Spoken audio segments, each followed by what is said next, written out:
কিছু কিছু প্রশ্ন আছে যেগুলো আমার মাথায় খুব ঘুরপাক করে। তার মধ্যে একটা হচ্ছে যে কাকু কাকিমারা মেয়েদের বিয়ের জন্য উপযুক্ত জামাই খোঁজে 25-26 বছরে, এবং সেই উপযুক্ত জামাইয়ের কাছে যে যে জিনিসগুলো এক্সপেক্ট করে, বাড়ি লাগবে, টাকা লাগবে, পয়সা লাগবে, চাকরি লাগবে, আমার প্রশ্ন হচ্ছে সেই বাবা মার কাছে যে আপনি যেই পজিশনে আসতে আপনার এতটা বয়স লাগছে, আপনি যেই পজিশনে আছেন সেই পজিশনে আপনি আপনার মেয়েকে বিয়ে করতে আপনি কি 25-26 বছরে ওই পজিশনে কোনো জামাই খুঁজে পাবেন?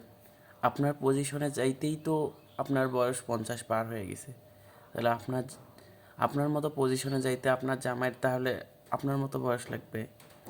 অবশ্যই 25-26 বছরে কেউ এরকম সাকসেস হতে পারবে না। তবে আপনারা খোঁজেন কিসের জন্য?